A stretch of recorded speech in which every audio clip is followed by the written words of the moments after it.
It's my nerd world, and welcome to it. Happy New Year, happy 2021. I think the biggest question going into the new year is if I remember how to do this or not.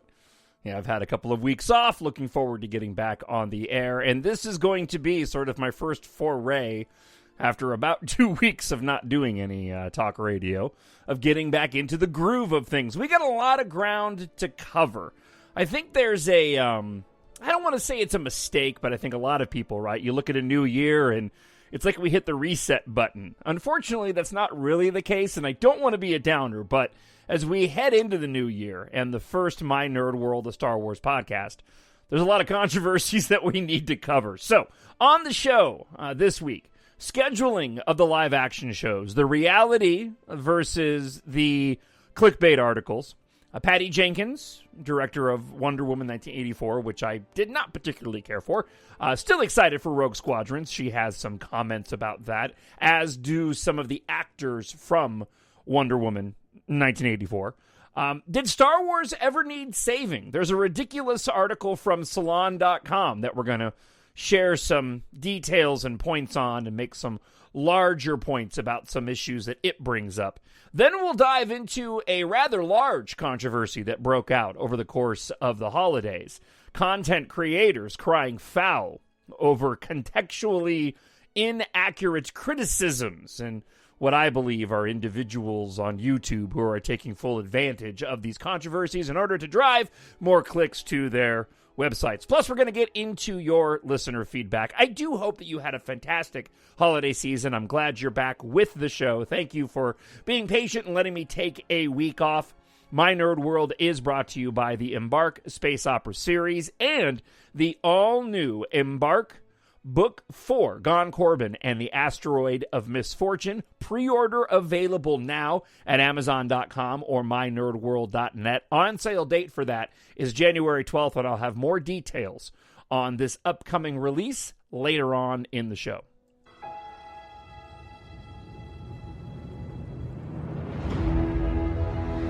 Nothing will stand in our way. I find your lack of faith disturbing. I will finish what you started. Who are you? I'm no one. There are stories about what happened. It's true. All of it. The Force. It's calling to you.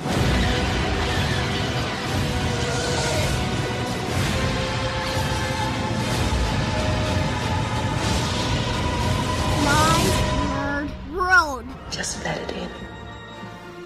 It is a Star Wars podcast here on My Nerd World, and I am your host, Jon Justice. I hope you had a great holidays. I hope you had a great Christmas and a fantastic New Year as we head into 2021 after whatever the hell that was last year. My expectations, by the way, are on an even keel. I'm keeping my expectations. I don't want to say low, but I'm not putting them high. That's for darn sure. For me personally, I'm heading into 2021 and really focusing on the things that I can control and not worrying about the things that I cannot control. And along with that, plan on enjoying a lot of Star Wars, as I did over the holidays in the process. And so I hope you're in a good place. I hope you're healthy. I hope you're happy, and I hope you're ready for whatever 2021 has to bring. Let's not waste any more time. We got a lot of news to run down, a lot of new controversies to get to, plus your listener feedback. TalkShowNerd@gmail.com is the email address. And remember, you can find all things related to My Nerd World, the podcast, and my EMBARK Science Fiction Space Opera series at MyNerdWorld.net. We'll start off here because there was quite a bit of controversy heading into the season finale of The Mandalorian Season 2. And it was swirling around the post-credit stinger, the post-credit stinger at the end of the final episode where we found out about the Book of Boba Fett. And that was coupled with Kathleen Kennedy's comments during the Disney presentation about a month or so ago, where they laid out all of the new shows that would be coming to Disney Plus. And she talked about the next season of The Mandalorian. There was a lot of people left wondering if The Mandalorian was done, because that final episode ended with such finality that there were a lot of people thinking, oh, The Mandalorian is now just going to be the Book of Boba Fett. No, we are going to get a Mandalorian Season 3. But we're not going to be getting that Mandalorian Season 3 until 2022 now. So the only shows that we're going to be getting as of right now that are on the slate in 2021 is the new Bad Batch, right? The Clone Wars offshoot cartoon, the anime-style Star Wars Visions, and then in December, we will get the Book of Boba Fett. I do wonder, and I suppose between now and December we'll probably find out, but I wonder how much of the Book of Boba Fett is actually based off of the ideas, or the idea and the story of Boba Fett that we were supposed to get from Josh Trank, going all the way back to the release of The Force Awakens, and that celebration announcement that never ever happened, when Josh Trank was pulled from being the director of the Boba Fett movie in the wake of the failure of his Fantastic Four film, which I actually kind of enjoy. But there were a lot of rumors swirling around that he was a very difficult director to deal with.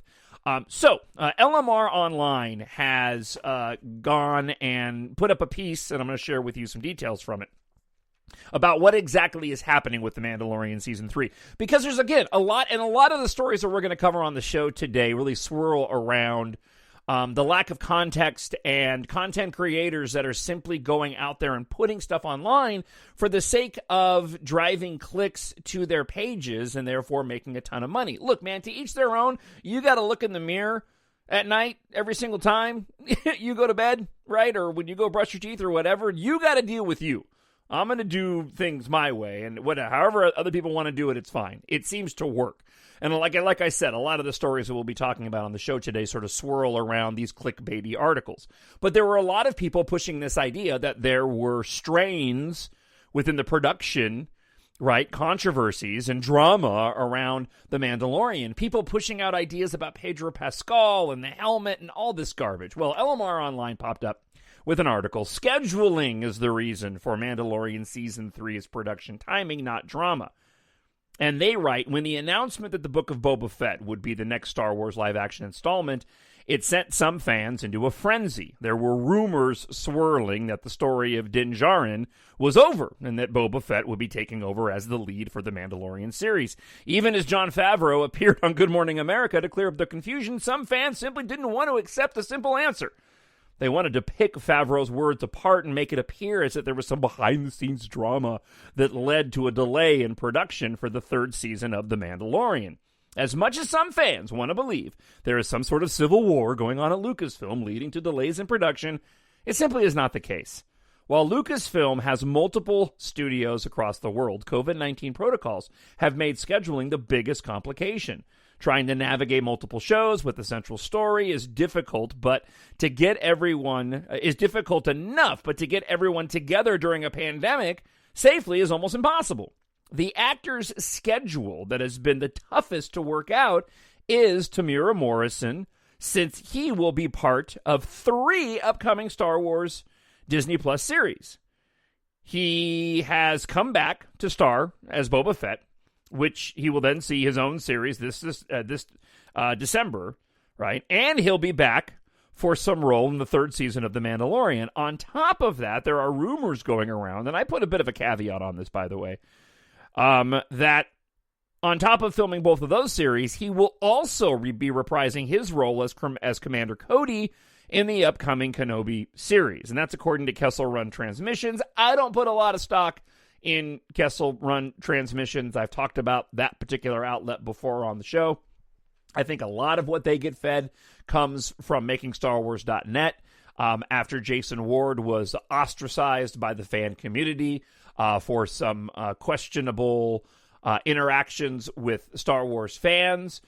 Their track record hasn't been great. And unfortunately, while they've gotten a few things right, I do feel like they fall a bit into that clickbaity territory. Now, it makes sense if you're wondering, Commander Cody, why would that be the case? Because not obviously, but for those that don't know, right, we're talking about clones. Commander Cody was a clone from the Clone Wars, and because he's a clone, if we're doing a live-action version, then that individual who should play Commander Cody would again also be Tamira Morrison, just like he's playing for Boba Fett, since Boba Fett was a direct copy of Jango Fett, who, of course, was the original donor to make the clones in the first place. LMR Online goes on to say, from the information we've gathered, once production ends for Boba Fett, Tamira will jettison to England to film his parts for the Kenobi series, which should start filming in early March. After he finishes with Kenobi, he will head back to the States to film whatever parts he has for the third season of The Mandalorian. What Jon Favreau and Dave Filoni are trying to create would have been hard anyways without a pandemic. So, there sort of puts to rest that controversy. We will be getting another season of The Mandalorian, and I never had any doubt, especially with the storylines that they've developed.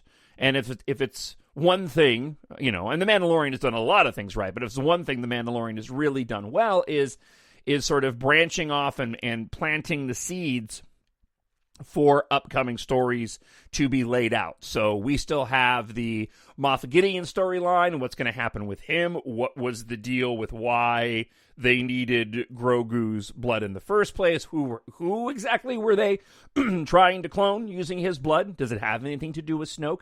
Does it have anything to do with Palpatine? Not to mention the Darksaber issue, which the Mandalorian now has in his possession, and Bo-Katan obviously would want so that she could go and sit on the throne of Mandalore. So there's still a lot of places that Mandalorian needs to go, so there was never any doubt in my mind that we would be getting a third season of The Mandalorian, but as it stated there, it was really just a question of when would we be getting it. And originally, because of what Kathleen Kennedy said, it made it sound like we would be getting it at the end of this year. We won't be getting it until going into 2022. All right, moving on. The Enemy, we got two different versions here, or two different articles talking about Patty Jenkins. One comes from Collider with an interview that Collider did with Patty Jenkins in a post-release interview from Wonder Woman 84, but also a comment relating to Wonder Woman from Chris Pine coming from the British publication The Enemy. Chris Pine says he is confident that Patty Jenkins will bring a fresh vision to the Star Wars franchise when she helms Rogue Squadron. The actor in the Jenkins director Wonder Woman 1984 said in a new interview that he believes she will be successful at reimagining the franchise. He told Collider, "I had spoken to her about not my involvement, but the story of Rogue One. She talked to me about it. It sounds really great. But I'm ecstatic for her, excited for what she's about to embark on." It's so funny, too, man, because after writing my Embark stories, I just see the word embark, like, everywhere now. It's like the universe keeps throwing it in my face. If there's anyone that can reimagine and breathe fresh, new life into it, it's her, he said. Patty Jenkins, also speaking with Collider, had this to say with regard to who is actually writing the screenplay for Star Wars Rogue Squadron. And she said this: "I want him, the writer of the screenplay, to have his own proper announcement. So I'm going to wait until that comes out. But we're very far into we're finishing the treatment basically, which is pretty big. So it ends up being like where you're fairly close to a screen, a well-along screenplay by the time I'm done with the treatment in my process. So yeah, we've been working on it for a while. It's going great. I'm super excited about it." I have a couple of theories. Well, I have at least a theory about the screenplay.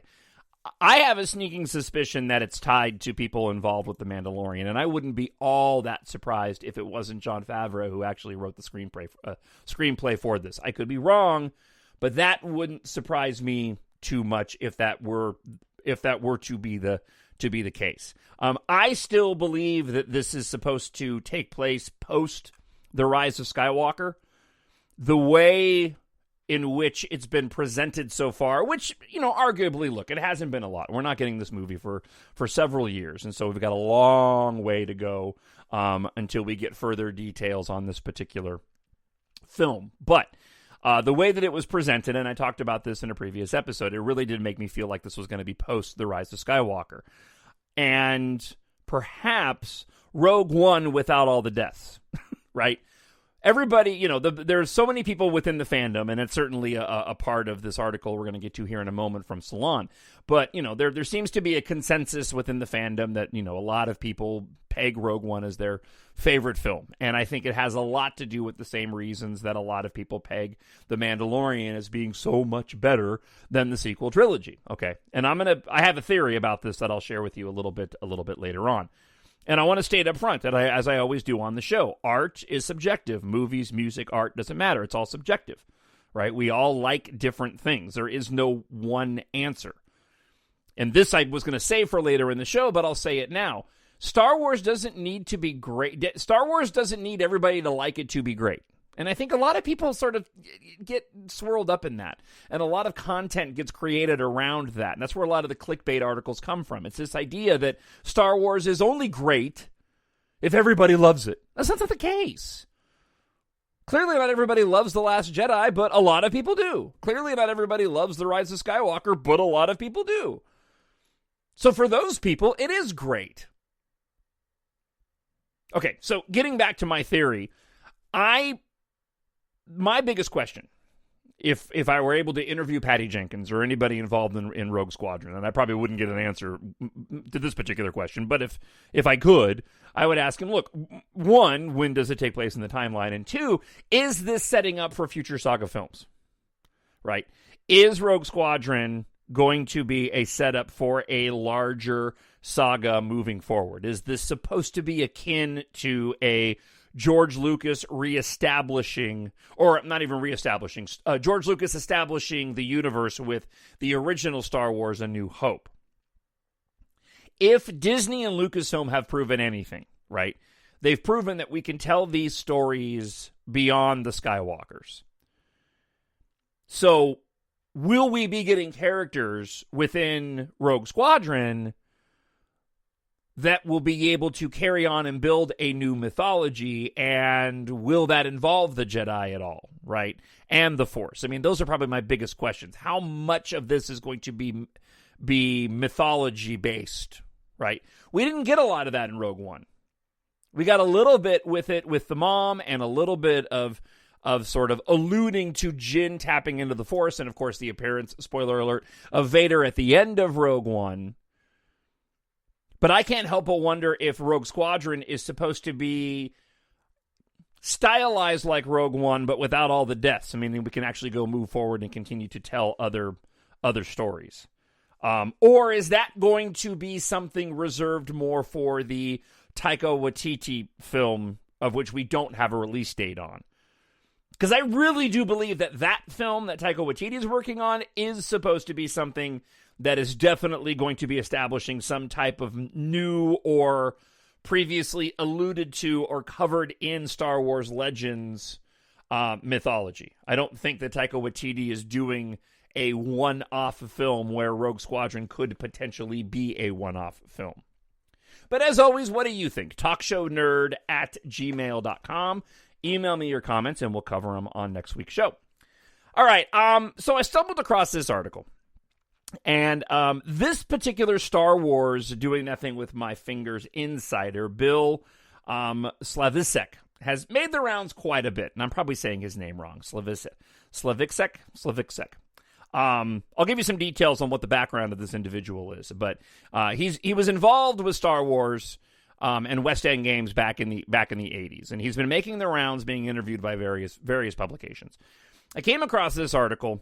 And it's a lengthy piece. I mean, I cut and pasted this, and it's 4 pages long after I cut and pasted, so it's probably like 5 or 6 pages online. So I just grabbed a couple of highlights out of it, because it really does go and demonstrate, in my opinion, one of the biggest issues when it comes to the divisions or perceived divisions or real divisions within the fandom, and how it really just boils down to the the lack of being able to say, as I say often, in my opinion, or the recognition that your view of Star Wars and the content being created is completely and totally subjective.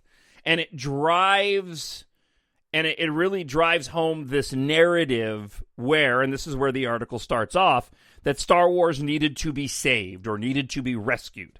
Star Wars insider Bill Slavicsek on how The Mandalorian has redeemed the universe.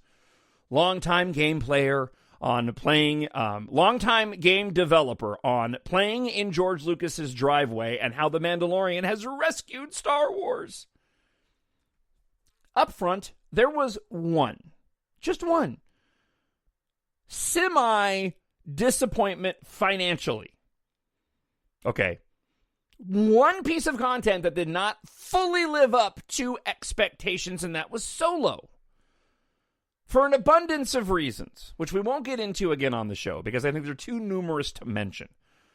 Solo is considered by most fans to be a really good, fun Star Wars movie, and I agree with a lot of other individuals, where you place that movie in a different part of the calendar in that year, and it does a lot better. Okay, but there was really just one financial disappointment. Anytime people talk about the divisions in the fandom and the disappointment with the sequel trilogy, look, millions upon millions went and watched The Last Jedi. Millions upon millions still came out and watched The Rise of Skywalker. Millions love both of those films, either individually or all together. So this idea, at least in my opinion, that Star Wars needed to be saved is a bunch of hooey. It's a bunch of baloney.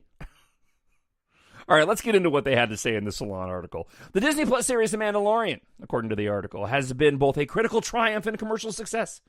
In my judgment, it is the most compelling live-action story in the Star Wars universe since 1983's Return of the Jedi. Okay, and that just makes me laugh right there.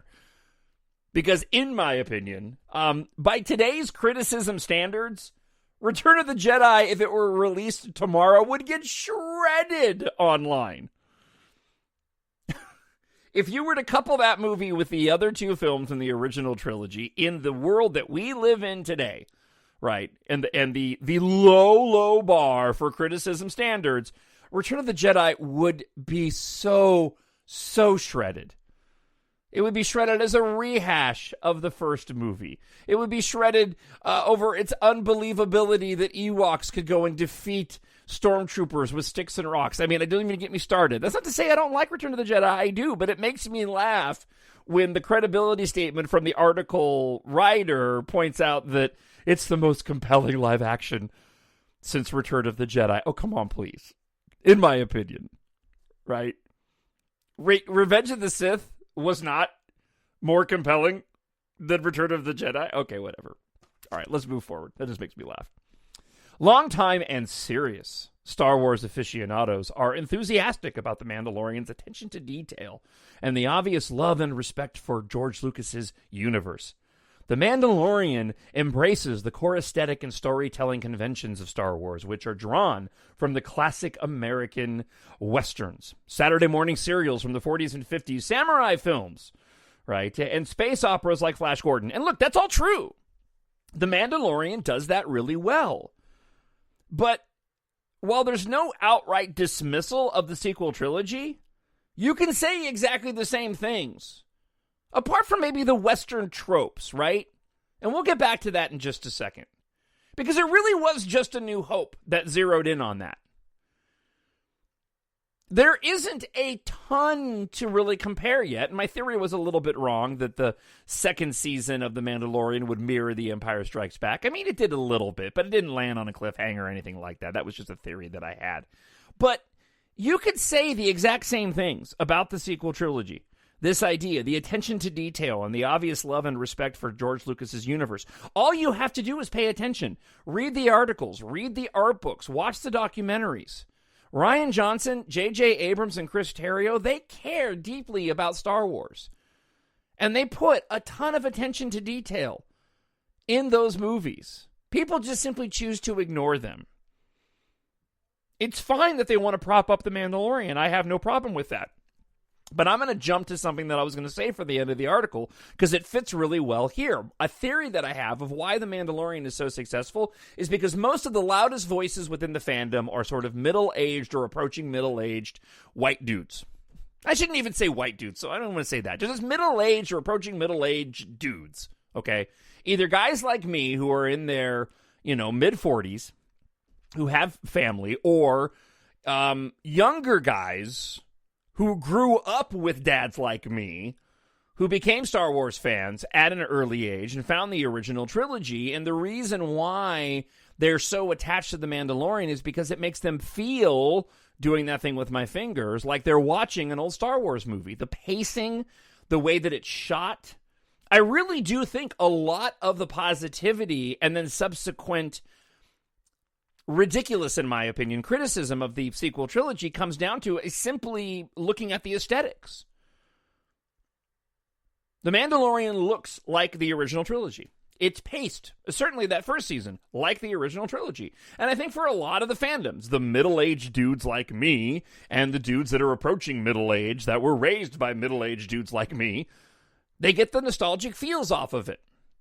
Whereas The Force Awakens did that kind of, certainly more so than The Last Jedi, and certainly more so than The Rise of Skywalker. The Last Jedi is as much a Rian Johnson film as it is a Star Wars film, right?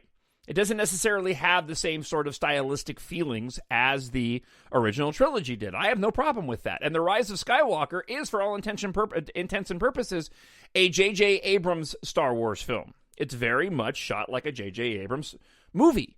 Whereas I think in The Force Awakens, he tied himself down a bit to make it feel a little bit more like the original trilogy.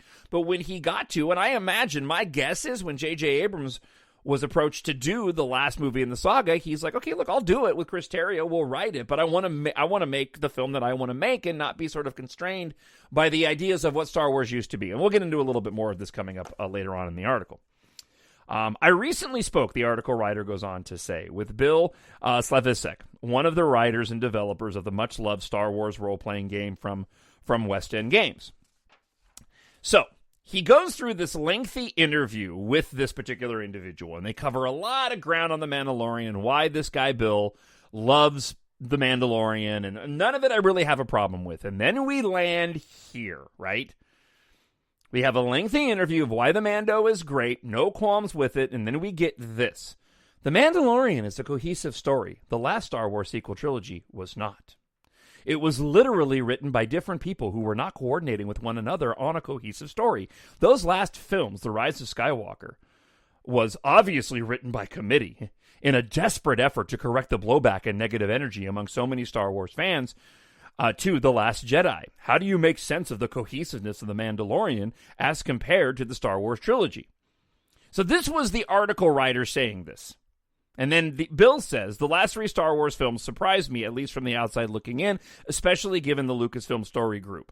I'm not sure how or why they came to the decisions of the last 3 Star Wars movies the way that they did. Okay, let me stop here really quick. This comment that this dude makes that writes the article, right, how The Mandalorian was a cohesive story, the Star Wars, the sequel trilogy was not. It was written by different people who were not coordinating with one another on a cohesive story. That's pure speculation and actually totally false. If you watch any of the documentaries, if you read any of the art books, you know that's not true. It's just not true. Yes, J.J. Abrams wrote the first one with Lawrence Kasdan. Yes, Rian Johnson was handed the reins for Episode 8.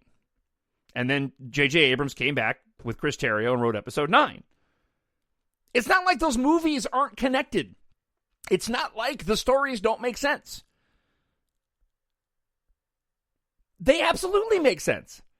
And they they go and they point back to the other films. It just drives me nuts because, you get individuals like this that go and write articles like this who don't really do their homework. They probably watched those films once and walked away, didn't like them. That's cool. But it's hack journalism to come back and then make comments like that are absolutely just not true. You don't have to like the decisions they made. You don't have to like the fact that when you get to The Rise of Skywalker, you have Kylo Ren say to Rey, I never lied to you, right? Your parents were nobody. They chose to be. And it's very easy to understand where that came from. Kylo Ren only had a certain piece of information at that point in time. He saw a vision. Her parents were nobody. And after talking with Palpatine, he got the whole story. It makes sense. It's totally cohesive. So, and again, this is the part of it that just drives me nuts, because it's the lack of acknowledgement. He's allowed to have an opinion. We all are. But the lack of acknowledgement that this is subjective, right? And you're simply ignoring reality because you're not looking for it. You're not going to find what you're not looking for. And it's garbage like this in articles like this that drives me nuts, because it actually leads to further division within the fandom from individuals who go and latch onto this. See, that guy was totally right. See, look, he agrees with me. Well, no, he didn't do his due diligence. You don't have to like the sequel trilogy story, but it's a false statement to say that it was, one, written by committee, because it wasn't, any more than any of the new Star Wars content is, or the old Star Wars content for that matter. To say it was a desperate effort to correct the blowback and negative reaction among so many Star Wars fans, that's pure speculation. You don't know that. And to say that the sequel trilogy was not a cohesive story is just false, as somebody that's watched those movies a lot. Getting on in the article, what about the complaints by some that The Mandalorian, like the last 3 Star Wars films, is making the universe too small by introducing Luke Skywalker as a Jedi who will train Grogu? I agree that the Star Wars universe needs to get bigger, and I think that they've been doing a really good job with that on The Mandalorian. There are going to be multiple shows set in a time period as The Mandalorian. None of them touch on what Luke, Leia, and Han are doing. Then we are missing a big part of what's going on in the Star Wars universe at the time, right? And this is where it gets hysterical to me, because it's this idea of fan service, right? Is making the universe too small, introducing Luke Skywalker, training Grogu, and this idea of fan service within the fandom. Look, the sequel trilogy did expand the universe. It did make it bigger. We got Skype Force connections. We got a new villain in Snoke, even though, spoiler alert, he was killed off in The Last Jedi. Getting into The Rise of Skywalker, we found out there was a whole Sith Eternal, a whole sect of Sith out on Exegol. And Palpatine's been planning this all along. I mean, it greatly expands the universe. If anything, The Mandalorian is nothing but fan service. I don't have a problem with it. What I have a problem with are the divisions that are created via narratives that aren't true, and how hypocritical the fans are to go and complain about one form of fan service, but then say it's totally fine here in this piece of content that I like, but then look at another piece of content and say, I don't like that at all, but then complain in the same breath that the universe is getting too small when that piece of content they were just complaining about actually did go and expand the universe. Look, ultimately, in my opinion, it comes down to a few things. Negativity gets clicks. Negativity gets attention, and that's what drives a lot of this commentary, okay? And, in my opinion, there's not enough recognition that this is all subjective. Art can mean art to anybody, right? It can be liked, it can be not liked for any type of reasons because it is subjective. I am fine with people voicing their opinions. What I'm not fine with is when people make these narratives and these opinions as absolutes. And again, this idea that Star Wars is only good if everybody likes it. It's simply not true. TalkShowNerd at gmail.com. That is the email address. All right, one more, and then we'll dive into some listener feedback this week. So, Gina Carano, this comes out of Inside the Magic. Gina Carano speaks out after the Pablo Hidalgo controversy. Recently, there was some controversy in the Star Wars community over some comments made by the Lucasfilm story group, and particularly Pablo Hidalgo, towards a fan on Twitter. Gina Carano, who has dealt with her fair share of controversy regarding her own social media posts, spoke about the situation surrounding comments made by Hidalgo, and her response was shared on Twitter. For context, Hidalgo, who was a creative executive at Lucasfilm, tweeted and then deleted, and we'll get to more of that, a post in which he called out a popular Star Wars fan and YouTuber, Star Wars Theory. Hidalgo responded as a reaction to the emotions the fan expressed during a live watch party of The Mandalorian Season 2 finale. Though he has since changed his name on Twitter, his profile picture had made his account private before he did so. Hidalgo made the controversial tweet the banner of his Twitter profile, sparking more outrage from fans. Fans began calling for Hidalgo to issue an apology for the changes to be made at Lucasfilm.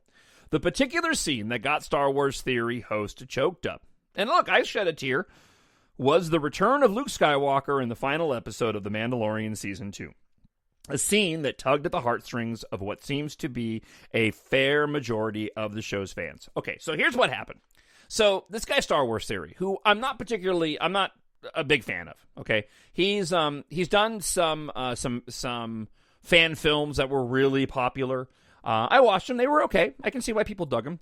I'm just not the biggest fan of his channel. I don't particularly like a lot of the guests that he has on, or a lot of his commentary. There seems to be, again, just a lot of this negativity coming from individuals like this and others on YouTube that I just tend to try to avoid. I've watched some of it, but ultimately I don't watch his stuff all that much. I want to state up front, too, that the individuals that are calling, and I'll give you the context on all of this, the individual that are calling out Pablo Hidalgo over all of this are the same individuals that slammed Gina Carano for voicing her opinion on social issues, okay? They're the same people that criticize and slam Kathleen Kennedy from Disney and Lucasfilm all the time. So it cracks me up that the one time that an individual gets a perceived little bit of pushback, and suddenly the fandom that is criticizing Disney and Lucasfilm all the time for all kinds of different reasons suddenly loses its mind. So here's what happened. Star Wars Theory posted a reaction video of him watching the final episode of The Mandalorian Season 2. And he got all choked up and teary-eyed and talked about how this was the Luke Skywalker that he's wanted to see since he was a kid. And it's fine, right? Everybody makes reaction videos. I think I've even made reaction videos before. I might have. I did it with Dale Jr. a bunch back when he was still racing in NASCAR. So he posted this online. And on Twitter, there was a thread that came up in which a bunch of people were taking runs at Star Wars Theory. A bunch of people were criticizing him for what he posted online and making fun of him, essentially.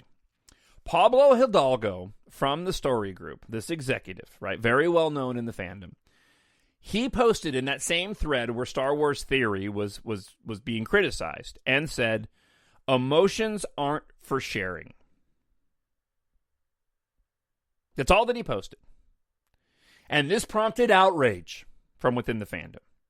People just freaked out that Pablo Hidalgo made this comment, right? Contextually, they overreacted. And in my opinion, Star Wars Theory used this to gain as much attention as he possibly could for his YouTube channel. And probably got thousands of new subscribers for it, and a heck of a lot more attention, and has made a lot of money off this controversy. Look, Star Wars Theory has to live with himself. This guy goes by Twos, I guess. I don't know what his real name is. Look, like I said at the start of the show, if that's how you want to go and make your money, right, that's cool. But there was obviously some context missing to what Pablo Hidalgo said. And a little bit of intellectual honesty would have lent the credibility to the tweet that Pablo sent its due. Because a way that you could take that, the way that Star Wars Theory took it was, I shouldn't be sharing my emotions online. No, there's another way to take this. And the other way to take it is, it sucks that you can't share your feelings online without people criticizing you. Pablo Hidalgo was actually coming to his defense. And he went and posted later on that it was sarcastic self-mockery in what he posted, and said that he appreciates the fans expressing how they feel. Of course he does. It does Pablo Hidalgo no good to go and criticize fans who talk about Star Wars and watch the content all the time. He needs a job too. You know, unfortunately for Pablo, he didn't realize, or maybe he did, that it was going to be contextually taken the way that it was. And the reason why he deleted the tweet and then posted it as his banner was because, one, he didn't want a bunch of people commenting on the tweet that are following him on Twitter. And two, he wanted everybody to see the original tweet because people had screenshotted it. Star Wars Theory, the guy that this was allegedly aimed at doing that thing with my fingers, was mad. He was mad because a bunch of people were criticizing him for posting a video where he cried about the appearance of Luke Skywalker, okay? Look, if you're going to post your stuff online, you got to realize people are going to go and criticize you for it. Which I also think was part of the reason why Pablo Hidalgo posted that, right? It sucks. But you put it up online, and that's what's going to happen. But he was mad, couldn't go after all the other individuals that criticized him. So what did he do? He went and picked the one guy that he knew he could get a ton of attention over, the one guy that everybody knows, Pablo Hidalgo.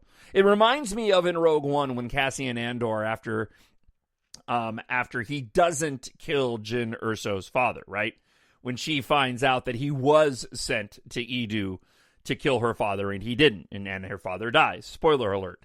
And they get back on the ship and she's confronting him, and Cassian Andor says, "You're in shock. You're in shock and you're looking for some place to put it." That's what happened here. Got an email before we dive into listener feedback because it's about this, and friend of the show Owen says this: "As soon as I saw what happened on Twitter, I instantly thought of you, and I was curious as to your opinion. Do you think that maybe, just maybe, a certain Star Wars YouTuber and his following are being totally hypocritical? For years, multiple Star Wars YouTube channels have been harassing employees, actors, and actresses, among others, as well as spreading lies and information in regards to the franchise. This particular influencer was sent a somewhat sarcastic comment from Pablo Hidalgo, and now everyone in his camp is calling for his immediate firing. The moment someone from Lucasfilm says something in response, it's like the end of the world, and I believe the drama is all artificial. What do you think? I would love to hear your thoughts. All the best, Owen." Well, there you go, Owen. I totally agree with you. It doesn't help the fandom. It just doesn't. And I get it, you know, to each their own. I could go out there and, you know, create a fake persona and put up a bunch of negative stuff about Star Wars and get way more subscriptions and way more views than I do right now. But that's not the route that I choose to go. I love Star Wars. I love all of it for different reasons. Some stuff more than others, but it's fantastic. And I love the fact that we're getting a bunch of new Star Wars, right? It's great. It's fantastic. I don't want to focus on the negative of Star Wars. I want to focus on the positive. And on occasion like today's show, I want to correct some of the negativity that's actually out there because I don't believe that it helps the fandom. And the only way to actually go and do anything about it sometimes is to push back on it, right? Is to add a little bit of clarity, right? For my own sanity, for the sanity of Star Wars, for crying out loud. As always, though, what do you think? TalkShowNerd@gmail.com. TalkShowNerd@gmail.com. That is the email address. All right, let's get to some listener feedback this week. I need someone to show me my place in all this. First one comes from JW in reference to the season finale of The Mandalorian. He says this: "The best episode and the best season of Star Wars ever. But what does the post-credits mean? Is that a new Boba Fett series of this season 3 of The Mandalorian?" Well, like I said earlier, I think I answered that question at the start of the show. As always, JW, thank you for the email. All right.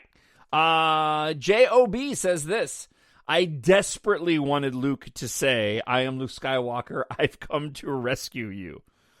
Yeah, that would have been cool, JOB, but you also know what would have happened to the fandom had they actually gone and done that.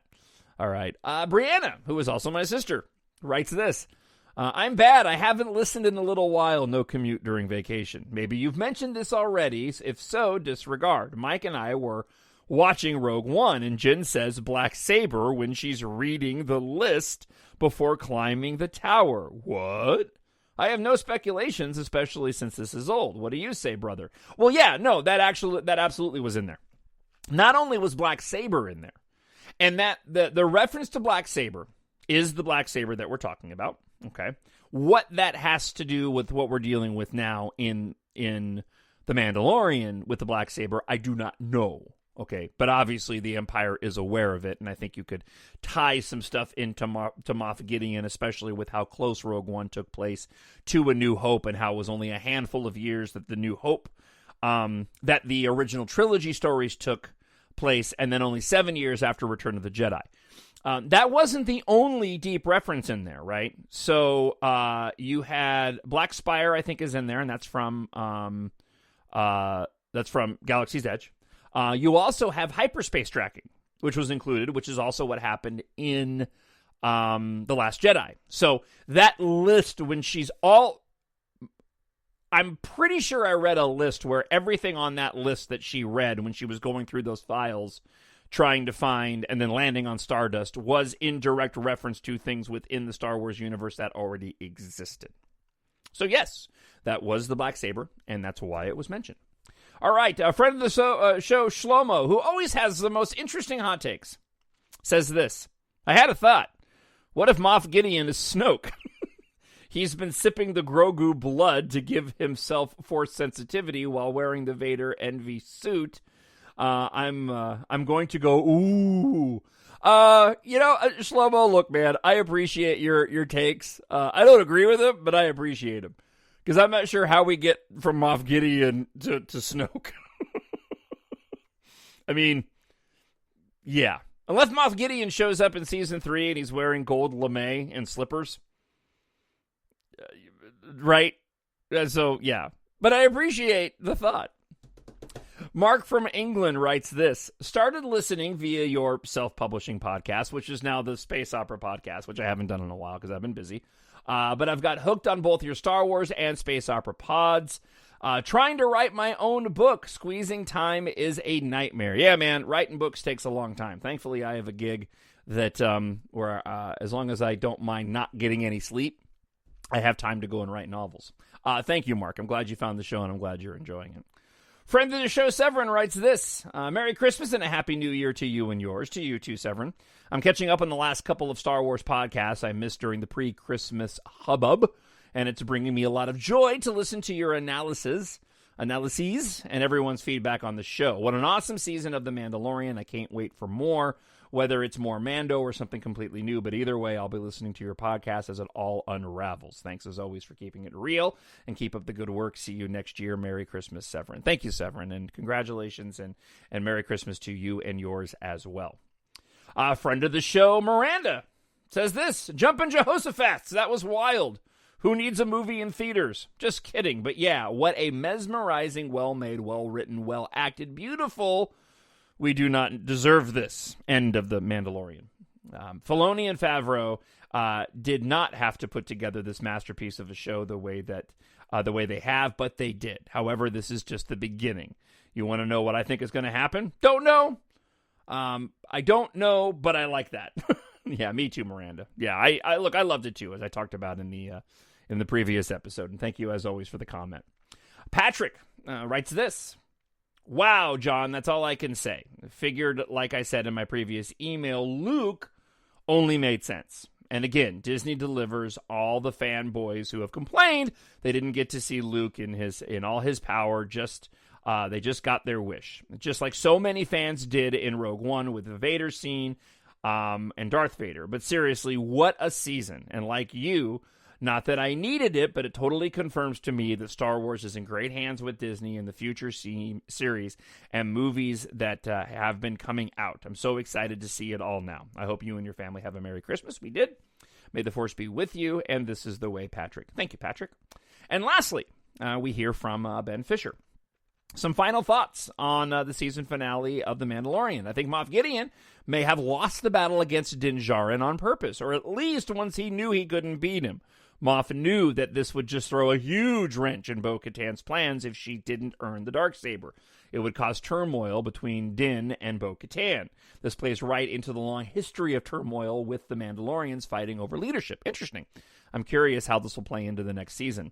The other thing that really stuck out to me was the look on Moff's face when the lone X-Wing shows up and he starts to see on the screens it's a Jedi. I think Moff knew exactly who had shown up and what was happening. It also makes me wonder how much Luke knew about the remnants of the Empire and what they were trying to do with cloning, creating the First Order. Again, then Ben Fisher says thanks. No, I agree with you, and I really do.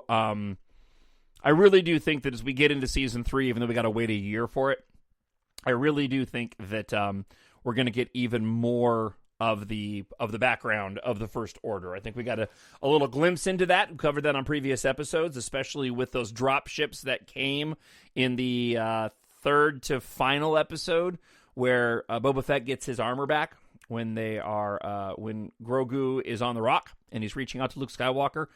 Those drop ships were sort of precursors to, I think, the First Order drop ships that we get later on. Eckhart's Ladder. It was either Eckhart's Ladder or who was the other one online? I think it was Eckhart's Ladder. Did a really good job E.C. Henry, I think, is the other one. One of them did a really good job of sort of laying out how those drop ships were precursors. And had a lot of similarity to the First Order drop ships. And so I expect that we'll continue to see the fruits of the First Order in the subsequent season 3 of The Mandalorian moving forward. And that wraps up the first show of 2021, the first of many to come. Before I let you go this morning, before I let you go today or whenever you're listening to this. See, I haven't done it in a while. I was bound to screw up at some point in time. I do want to invite you to join in the adventure in the next EMBARK story. This is book 4 in the EMBARK saga, but can also be read as a standalone book. So if you have not checked out my EMBARK series yet, and this may be one of the first times you're listening to the show, and you're like, I don't know. Well, look, if you want a primer, and it's a much shorter read. This is the shortest book of the 4 that I've written so far. It's about 60,000 words. Gon Corbijn and the Asteroid of Misfortune. While it is book 4 in the series, and it does take place after the events of the Vanishing War, it also serves as a primer for the entire series. Yes, there will be some spoilers within book 4 of what happens in the first 3 books, but if you're okay with that, you can read Gon Corbijn and the Asteroid of Misfortune and then go back and essentially treat the first 3 books, EMBARK, Treasure in Darkness, and The Vanishing War, kind of as your prequels and get the story, the full background story of what is told in book 4. So, for those that are wondering, what is it about? Here's the deal. And this is part of the book blurb and the promotion that I'm doing for the book, which comes out on January 12th.